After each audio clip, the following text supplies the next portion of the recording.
Welcome to the Conscious Classroom podcast, where we're exploring tools and perspectives that support educators and anyone who works with teens to create more conscious, supportive, and enriching learning environments. I'm your host, Amy Edelstein, and I'll be sharing transformative insights and easy-to-implement classroom supports that are all drawn from mindful awareness and systems thinking. The themes we'll discuss are designed to improve your own joy and fulfillment in your work and increase your impact on the world we share. Let's get on with this next episode.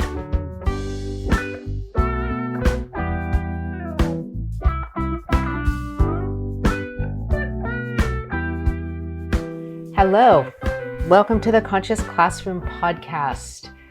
This is our first podcast for this school year. My name is Amy Edelstein, and we are going to talk about some very practical skills and tools for starting school digitally. We're on audio now, and you're probably working in a video classroom. Challenging, I know.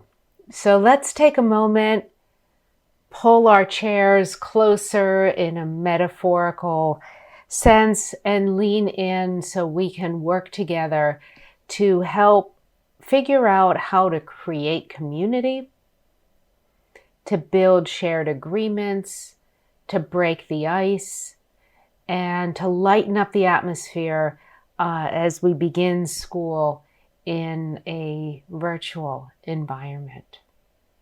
In working with teachers all week, I asked them what's on their mind. Most of the teachers that I spoke with said, how am I going to connect with my students digitally? How am I going to be able to manage all of the expectations of digital coursework and digital lesson plans? And how am I going to debrief when I can't run into the break room and see my colleagues from down the hall and just share what worked or share what didn't work and just get a little pick-me-up during the day? If those things are on your mind, you're not alone.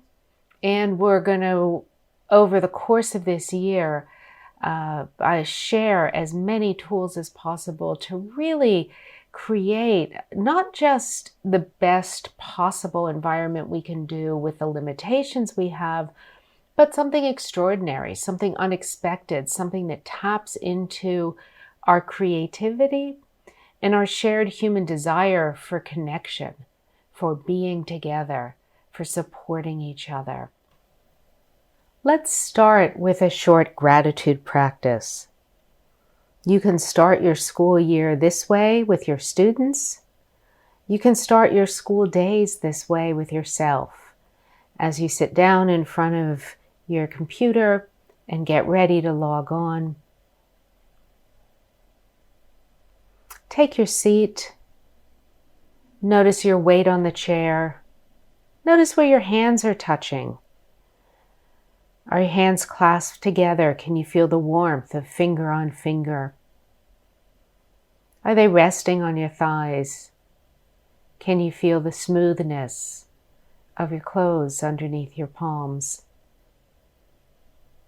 Are they on a chair or your desk? Is the surface hard and cool? Notice the weight on the chair, how gravity is pulling you down. Notice your spine reaching up tall. Take a deep inhalation, nourishing your body with oxygen, allowing your mind to settle. And take a deep exhalation, pouring the air out from the top of your lungs all the way down to the wide base of your lungs. And take another deep inhalation in and another deep exhalation out.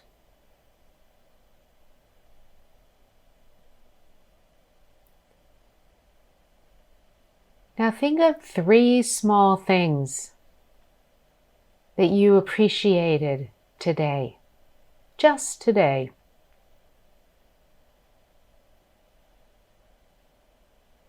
Something you appreciated when you woke up, whether you were in a good mood or not, whether you were nervous about class or not. As you woke up, aside from any other feelings, notice one thing that you appreciate about the people you live with, about your home.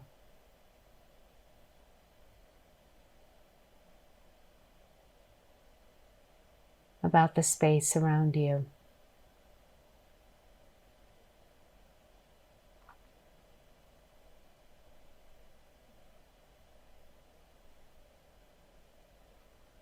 Bring to mind everything in your day before this moment, and find 2 other things in your day that you appreciate.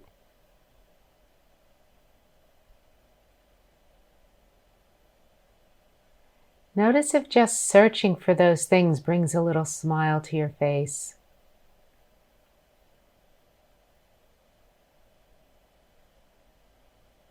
Take another deep breath in, as if you could drink in the appreciation, and exhale out, merging that gratitude with the oxygen and the air around you. Another deep breath in,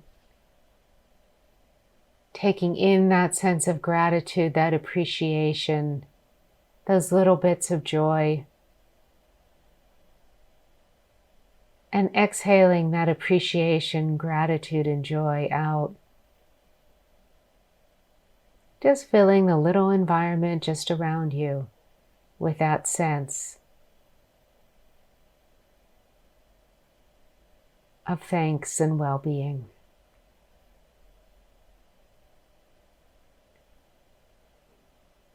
And you can bring your attention back.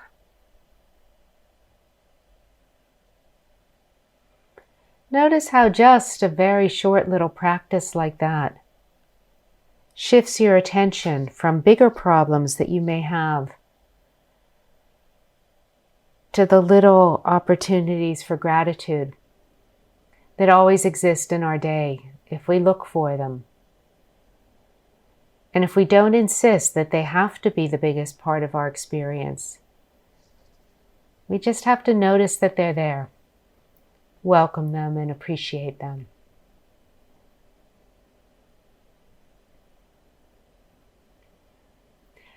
Now, for the rest of this session, I want to talk about a way of organizing your thoughts and your shared agreements using the acronym S.P.A.C.E.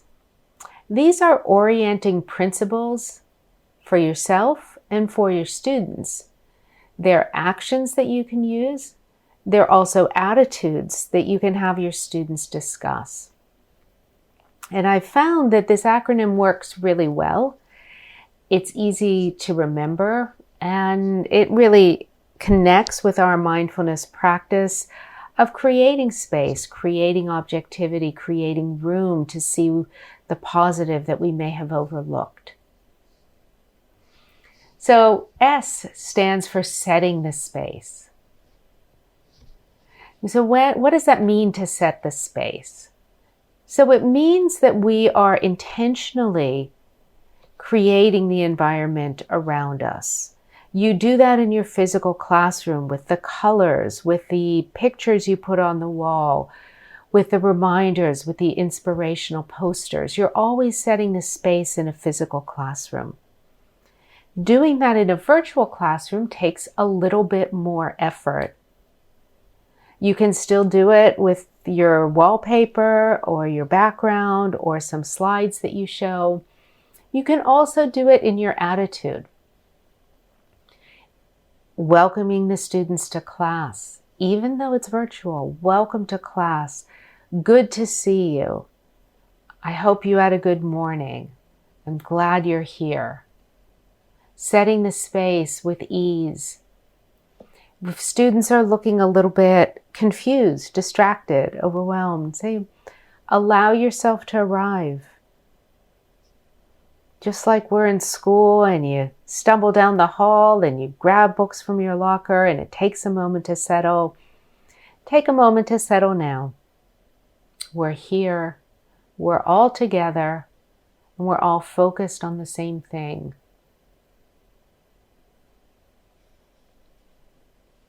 You can have your students use their senses to orient themselves. Setting the space, even though we're all in different physical locations, we can all use our 5 senses. Ask your students, what are the sounds they hear in the room? Let's do it now together. Notice the sounds in your physical space. Not just my voice, but the other sounds, the residual sounds, the ambient sounds, the louder sounds of the building, the room, the house, the outside. Now notice the smells. Every environment has its own smell, even if that smell feels like a temperature. It's cool, it's clean, or it's stuffy and musty. What's the smell in your environment? What's the temperature and the texture?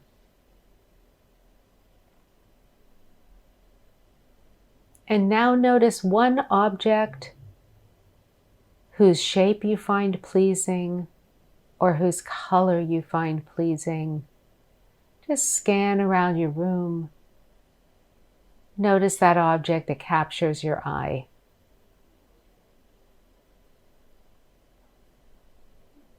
Now bring your attention back. Doing a short setting the space exercise allows students to feel grounded and centered.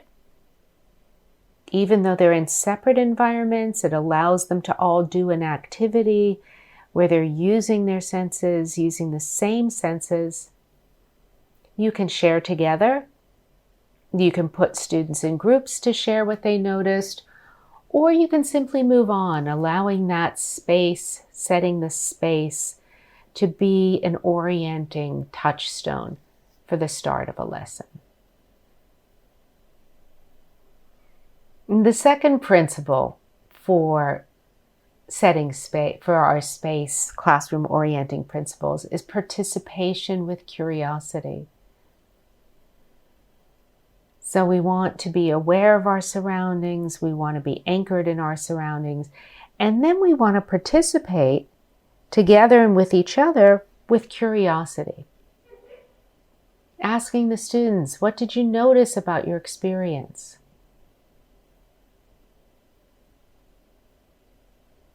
What was unexpected? How do you feel afterwards? Are you less distracted? Are you curious about what your classmates experienced? Do you want to share what you observed or felt or discovered?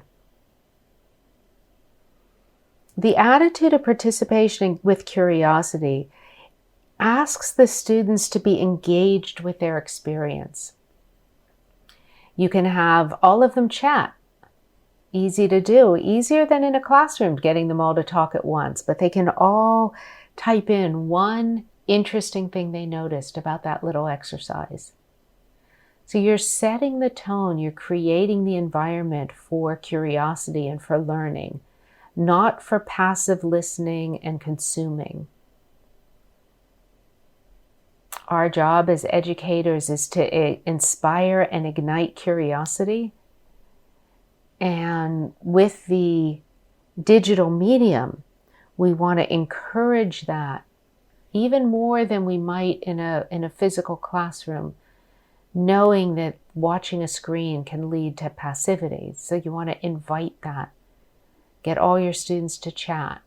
One interesting thing they noticed about their experience, one smell they noticed. One sound they noticed. Now, the third principle of this SPACE classroom orientation principle is being aware and accepting.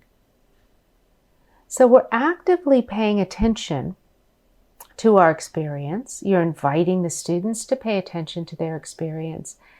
Some of their experience might not be that pleasant. It's a time of a lot of unrest, a lot of insecurity, unsure.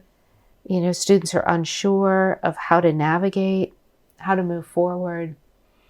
You want to encourage them to be aware and awake to their experience. As teachers, we want to be aware and awake to our experience, and we want to be accepting of it. We have to accept reality as it is. However unpleasant or unnerving it might be, we have to be able to embrace reality as it is, because that's the solid ground that we can move from. How do we get our students to accept a reality that's challenging? Well, one way is to use somatic skills, to use some touch. Let's do some cross-body tapping. This is a very easy, simple, and malleable tool that you can use that really helps students integrate uncomfortable and unpleasant feelings so that they can feel at home and centered in their body. Take your right hand and tap your left shoulder. Take your left hand, tap your right shoulder. Just go back and forth. Do this with me. So you just experience right hand to left shoulder, left hand to right shoulder, just tapping back and forth, back and forth, back and forth, back and forth. Now take your right hand to your left knee, left hand to right knee, back and forth and back and forth.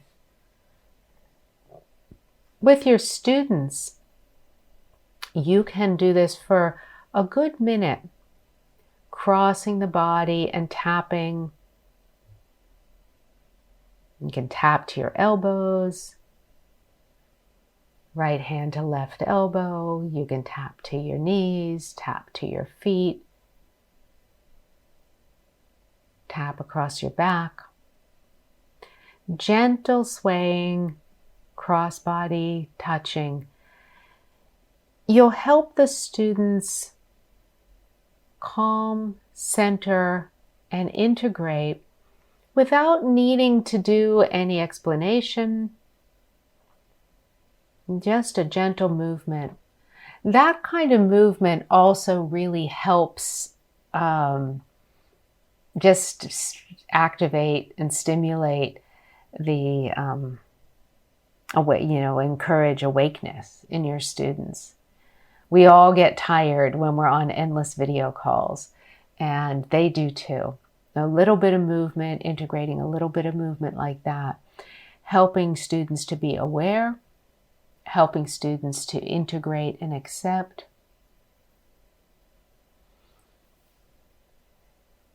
And then the next part of SPACE has to do with creating community. What are some ways that we can create community when we're in this virtual environment? Well, there are fun things that you can do that invite students to participate and to connect with each other. If you ask your students to always have some water handy so they can drink water and keep themselves hydrated, not forget about their bodies. So if that's customary in your classroom, you can have them take a sip of water and pass their water bottle and then they call out a student. And then that student lifts their water bottle, takes a sip, and passes it to another student. And that way you can travel around the screen where everyone is calling, each student calls on another student, and it's something simple, and everyone feels surprisingly close and connected. If you don't have a water bottle, you can use a pen.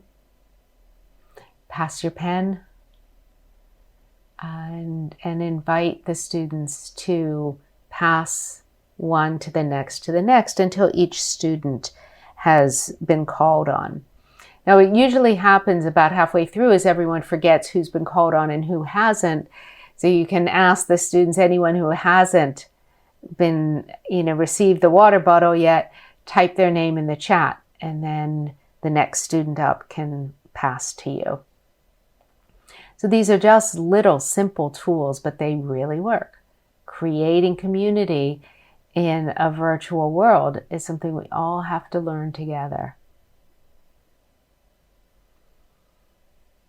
The final element of space is examining your discoveries.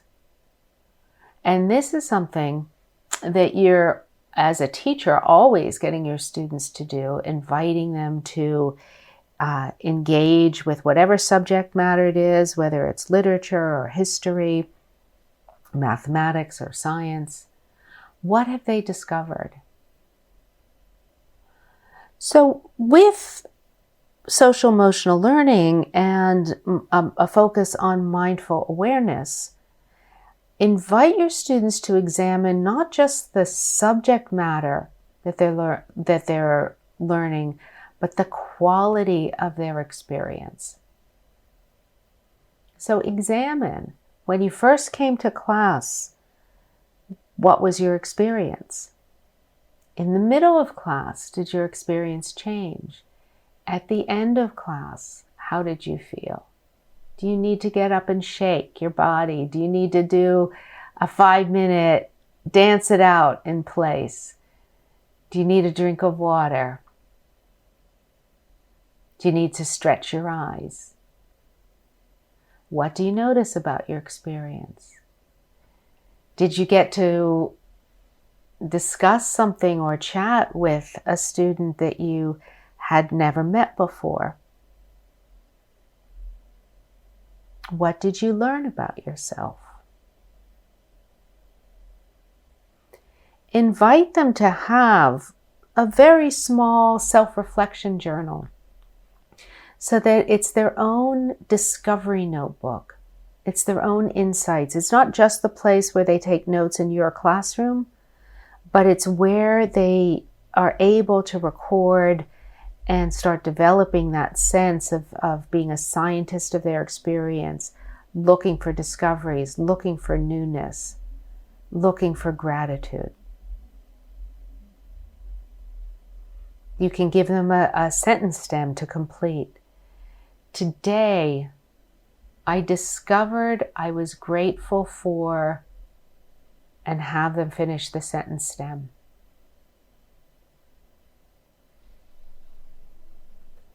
SPACE. It's a helpful acronym. Set the space. Participate with curiosity. Be aware and accepting. Create community and examine your discoveries.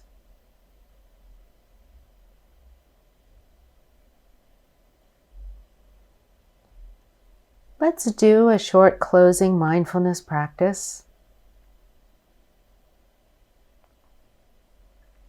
Allowing yourself to sit tall,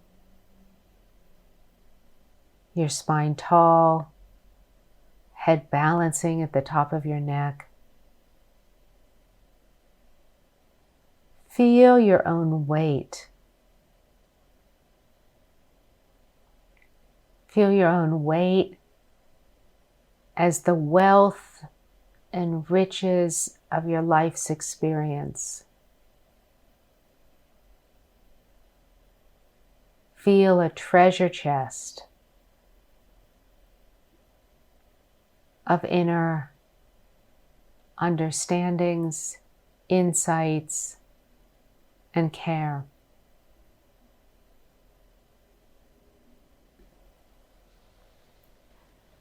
Bring to mind all of your students in your class. the ones you find an easy rapport with, the ones you know you'll have to work harder to connect with over the year.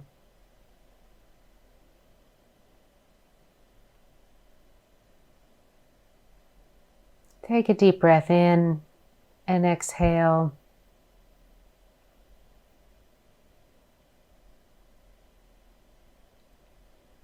Keeping all your students in mind.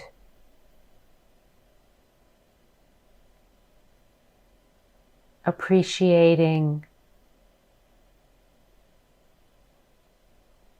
what it's like to come together in class.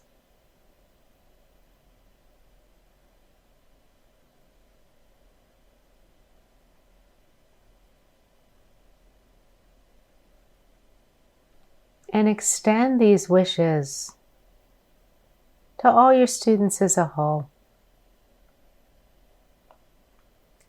May you each find something to be grateful for each day.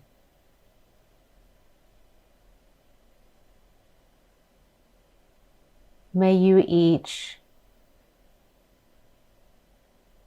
love learning and find your own talents this year.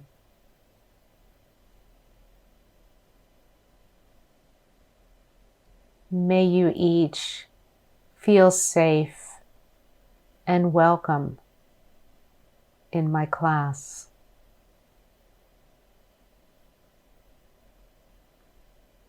And may you each know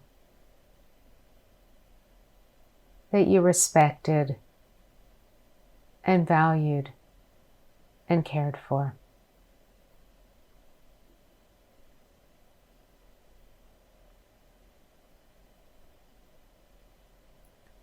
Send them all that wish.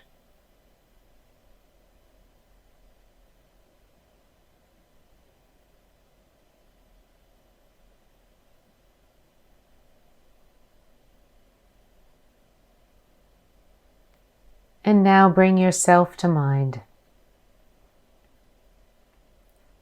And with the same affection and care and desire to uplift and support, send yourself this wish.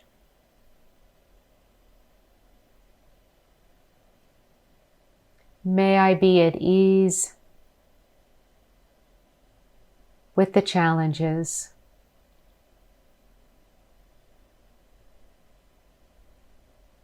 May I recognize the small things I'm grateful for.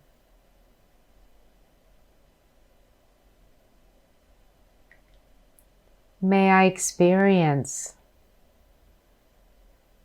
how much my students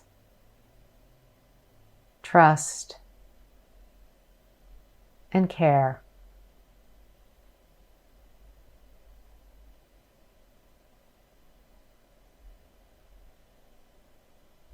And may I always be surrounded by love and kindness.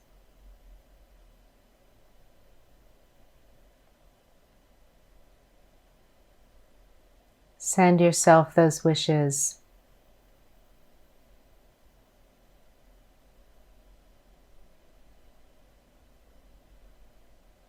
Wish for your own well-being.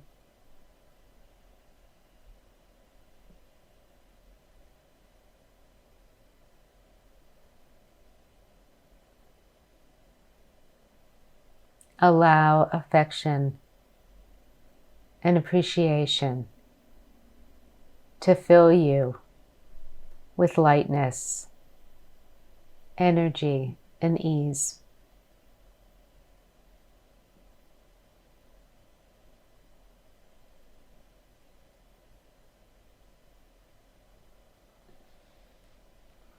And as we bring this meditation to a close,